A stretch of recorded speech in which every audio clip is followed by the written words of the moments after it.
Coach, got to start here. I think anybody who watched the spring game, watched you walking around out there, they say, hey, this guy could maybe still has a few snaps left in him here on the defensive side of the ball.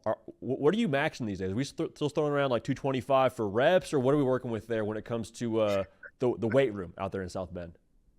Depends on the time of the year. Right now, I'm more, in season mode and spring ball mode. It's getting there and get as much as you can in as little of time. And so it's more reps right now. And then post spring ball, maybe be able to add some weight to the bar. Okay. After we finish up here, I might have to message Katie and see if I can get that workout plan from you, so we can get going some weight on the bar on our side here before the season. But Coach, anyone who watched y'all last year, especially during that playoff run, got to see you on the sideline. It felt like having the time of your life. How fun was last year for you? Um, Fun is a word I would use to describe it looking back. In the moments, it could be stressful, it could be enjoyable, depending on the outcome of the game or the situation. But when you look back at the season, that's what the journey's all about. It's about being able to enjoy from start to finish some of those ups and downs that a college football season presents. And then obviously we made a heck of a run and did a heck of a job. But it was a fun opportunity to be able to coach these guys and to see them have so much success was something that's enjoyable for me for sure. And it felt like time after time, it didn't matter the situation or the opponent or how many five stars they had. It was just like your team continued to just find a way, whether it was the Georgia game, the Penn State game. Why do you think that is? Why do you think your team was able to just find a way in those fourth quarters of those games? I think number one, it's a belief. It's a belief that no matter what the situation is, that we're going to find a way to make the play. We're going to find a way to achieve the outcome that we desire. And I think that's most important. And you have to believe in some of the most difficult situations that we're going to find a way to overcome this. Unfortunately, two games last year, time ran out. I look at it like that. Like it wasn't that we lost sometimes. It's just that we ran out of time. And what can we learn from those lessons that only losses sometimes teach you? Like there's valuable lessons in winning and losing, but I think losses teach you maybe so many more valuable lessons that truly help you throughout the course of your career or your life. And on that note, what do you feel like were the biggest learnings for you from last season?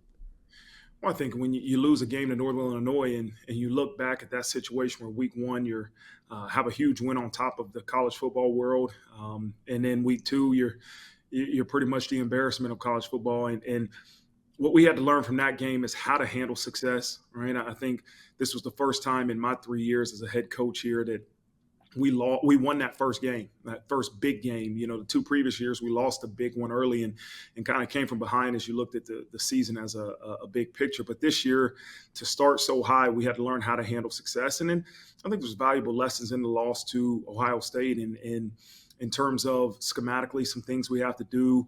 Hey, how do we enhance the way we prepared for that situation and really look at different ways to execute when it matters the most. And everyone's going to be asking you about your quarterback room. I know you're still finishing up spring, just had the spring game, but is there a current pecking order or a depth right now when it comes to those three between Minchie, Carr, and Angeli?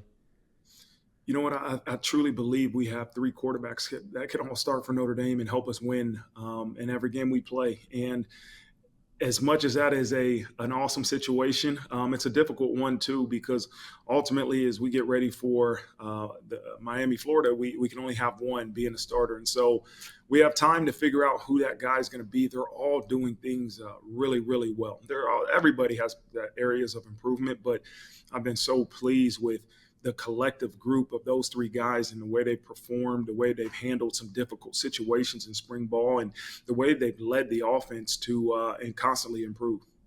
What do you think it's going to take for you to eventually decide on a starter? Will it be something you see during a fall scrimmage? Will it be something you do post-spring? Or what's it going to take to win that job? I think we got to look at many different things in the criteria of what we want out of our starting quarterback. But number one, you got to take care of the football. You got to make good decisions and take care of the football. And then, when all else fails, we want the guy that's going to help us make plays. And that's with your legs, with your arm, with your decision making, and a guy that can lead this offense that the guys want to play for and guys want to follow. But we have obviously criterias in terms of decision making, completions, and taking care of the football. But that always doesn't tell the story, right? It is sometimes the outcome isn't a reflection of the reality of what went wrong or what went right with the play. And so we have to be really, really subjective in saying these are the things that we believe our starting quarterback must do well. Is Kenny Minchey just throwing down backflips in practice, or was that a surprise when he did that? Because I saw that, I was like, whoa, hey, he might be our starting quarterback. I don't know if I want him throwing down a backflip in the spring game. Was that a surprise to you? That was a huge surprise. I didn't see it in the moment. I heard the crowd start going ooh and ah, and it was funny this morning. I'm walking in, and one of the ladies at training table said the best moment of the spring game, and I'm like, what is she going to say? And she said, when we saw Kenny Minchey do a backflip, and I'm like, well, listen, as long as it doesn't cost our team 15 yards, I'm good with it. I'm big on team celebrations. Like, we're going to celebrate together. He tried to incorporate his teammates a little bit. Just make sure you don't get us 15 yards. And if you're going to do it, you better land it. To say between him and Jeremiah Love now, we got a pretty strong average vertical, it looks like, between those two. But I'm excited to see more of that, obviously, in the fall. Coach, you're obviously someone who's a super pro player. You've been pro player the entire time throughout this new era of the portal and NIL. The Tennessee situation is the biggest story in college football right now. With you being a head coach at a major place like Notre Dame, what do you do to try and navigate and even avoid situations like that are, it seems like, maybe becoming more and more potential for commonplace in our sport? Yeah, I think that was a situation that became public, but I think it happens all over the country, right? And that, I think you have representatives for players and representatives for the university that are kind of having those discussions, but that one was a public one. The reality is our players are getting compensated, deserve to get compensated. What you don't want to do is what I'm sure you've heard many coaches say is you don't want players to make a temporary decision based off a temporary situation that's going to affect them long term, right? And that transactional decisions aren't always the best ones for your future. And I think every situation's different. Every football program's different. But at the end of the day, you want to do what's right for college football, between what's right for college football, also what's right for our players. But you don't want this public disagreement to really tarnish what's so good about our profession and our sport.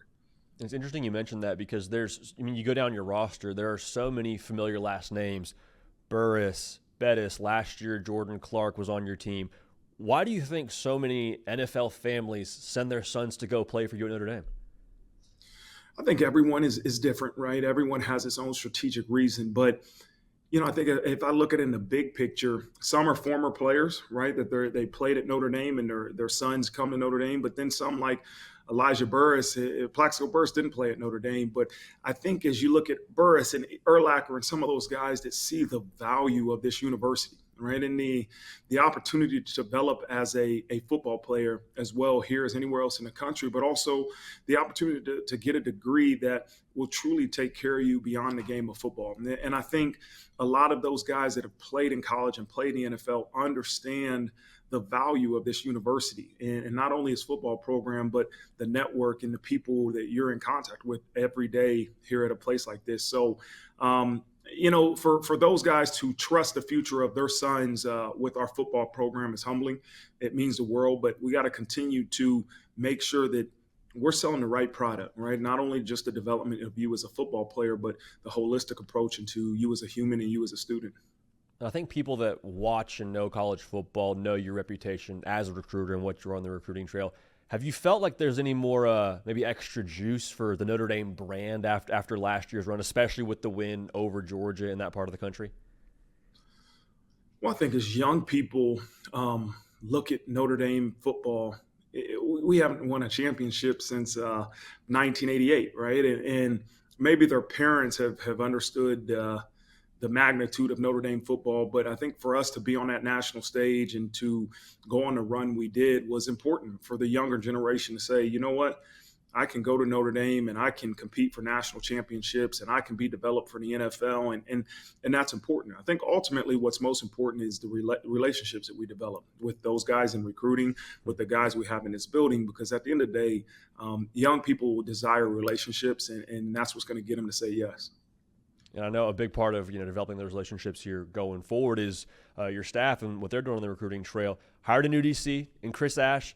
And for me, thinking about you making that hire with you being a defensive guy, I'm like, it's kind of, in some ways, maybe like, trusting someone with your baby a little bit, with the defense side of the football. What was that process like with hiring him? Are you getting on the whiteboard? Are we talking a lot of scheme? Or what went into hiring Chris Ash? What made him the right next hire for you as the Notre Dame DC?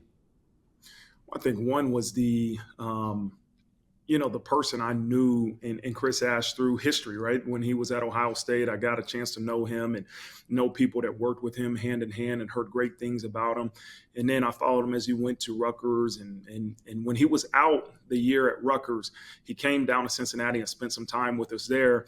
And I got to know him in the X and O's at standpoint of how he sees defensive football. And then he leaves and goes to Texas and in the NFL. And I was attracted just to his background, to his history. But when I started to interview him, it was a couple-week process of saying, how can you kind of pick up where we're at? We got a really good defense and enhance it and make it better. And I was really pleased with the things that he viewed in terms of what it takes to have successful defensive football. And so I didn't want to start over. I didn't want a brand new defensive scheme. I think that's a challenge always when no matter how good the defense coordinator or how good the former defense was, when you start from ground zero, it takes time to get, that group to where you want it to be. So I was pleased. He's coming here, guns blazing. He's done a heck of a job of really cultivating a great relationship with our staff,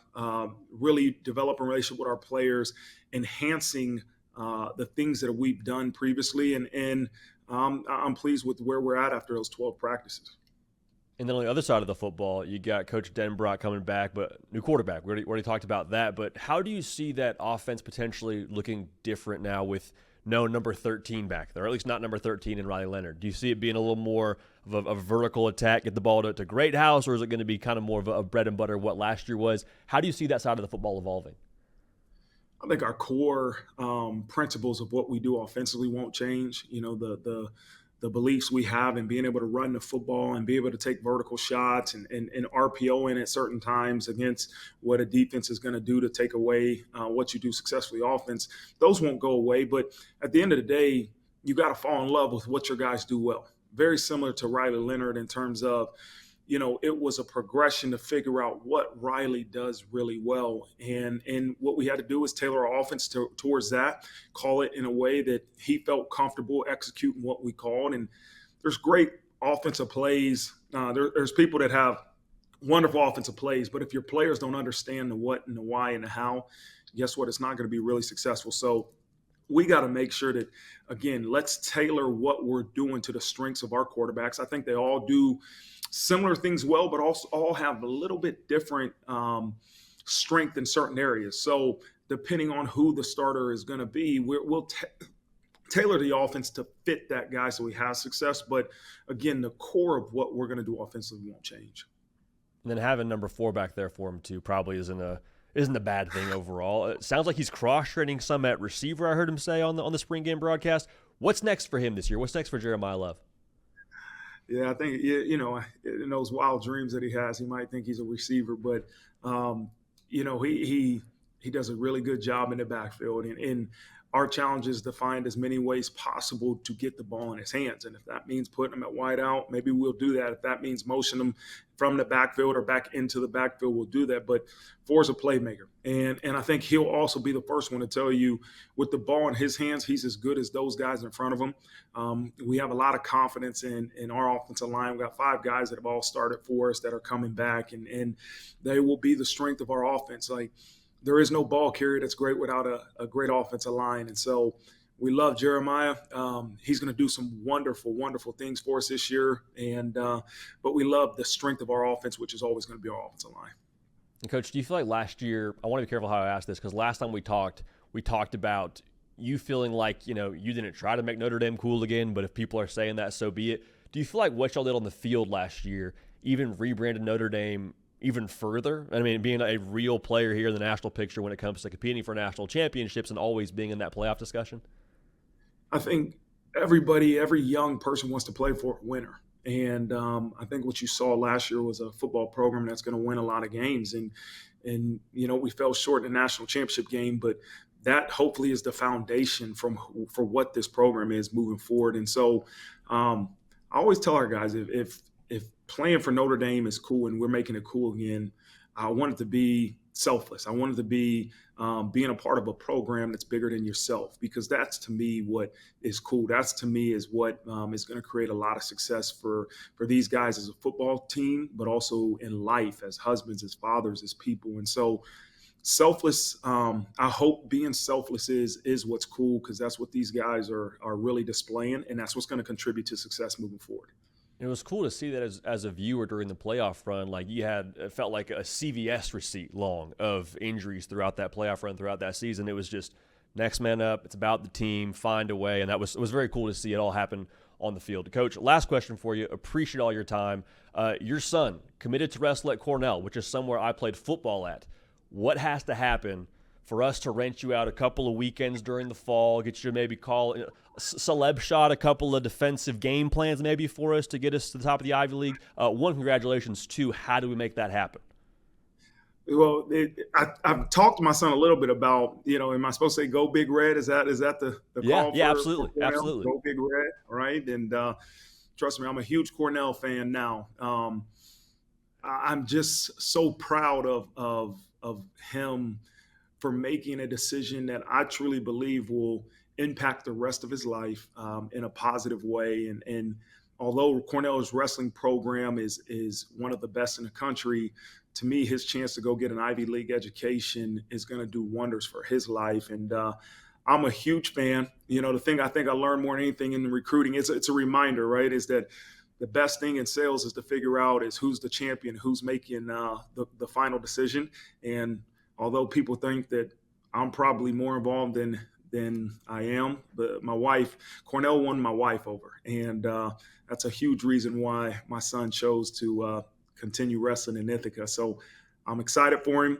I would love to spend some time with their football program when I'm there supporting him. We're going to find a way to make that happen. Done. Awesome. Well, hey, Coach, go Big Red. Sounds like good recruiting by that staff, getting Mrs. Freeman in the boat there. It sounds like it was a big move here in getting Vinny to Ithaca. But, again, congratulations. We appreciate you spending some time with us, and excited to watch y'all here get after it in the fall. I appreciate it, JD, man. Always good to see you, brother.